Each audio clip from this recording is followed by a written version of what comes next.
Good day, everyone. Methodist Dave here, professional theologian and Bible teacher with our daily devotional for Saturday, August 15th. Halfway through the month, September is here and pumpkin spice is on the horizon.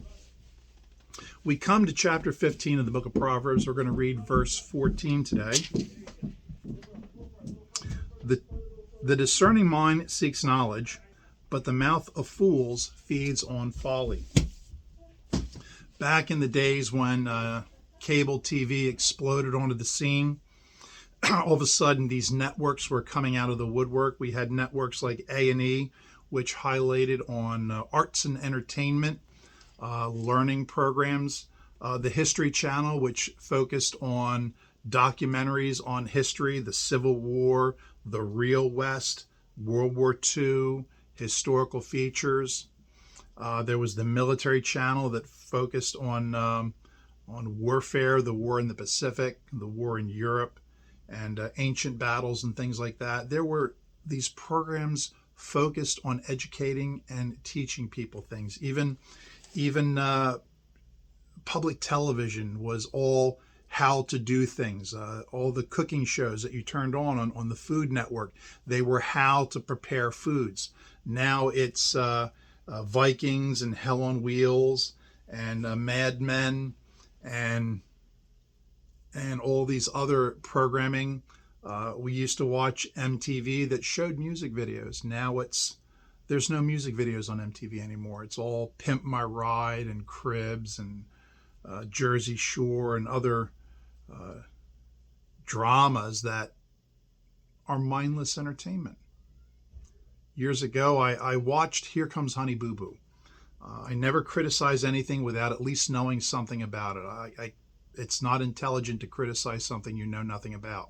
So what can I say about Here Comes Honey Boo Boo until I see it? And I could literally feel my brain cells dying as I'm watching this program.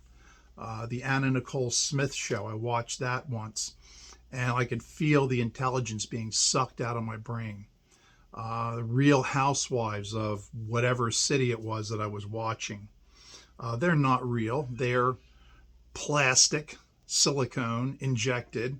They're wives of millionaires. They're narcissists who are acting out a script that somebody wrote to make the show more dramatic. None of these shows are really showing you real life. It's just mindless entertainment. During the days of the Roman Empire, they had imported so many slaves that it was cheaper to buy a slave than to pay somebody to work for you. So a lot of people were unemployed. So we had socialism. The government bought food, distributed the food to the populace, and the government gave them entertainment. So it would feed their stomach and it would take their mind off of their problems. And by doing that you looked at the suffering of other people. There would be animals killing animals in the morning and the execution of prisoners in various ways at noon. And then the afternoons were gladiators fighting each other. And you could escape your own misery by watching somebody else be very miserable for a few hours. And it was mindless entertainment, folly. What are you going to fill your time with? Now, I will say that every now and then a little mindless entertainment is not a bad thing. My TikTok feed has been giving me these videos in Southeast Asia where they're reclaiming wetlands. And essentially the video is a dump truck comes up to a job site, unloads on the ground, and a bulldozer pushes the dirt over a cliff. They're widening a roadway. They're filling in a plot of grass. It's about as mindless as it gets, but it's harmless. And I can watch that now and then and just relax a little bit.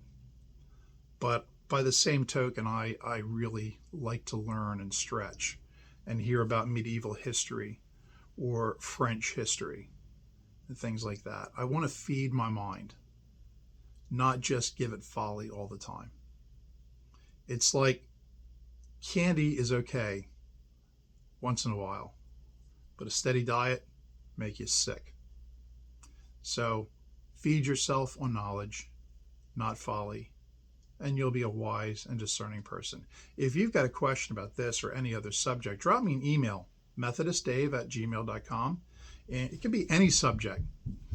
I'm a big history fan. I'm a big Civil War fan. So ask me a Civil War question and see if you can stump me. But I want you to hit the like, share, and subscribe, leave a comment. And until tomorrow, please be good to one another.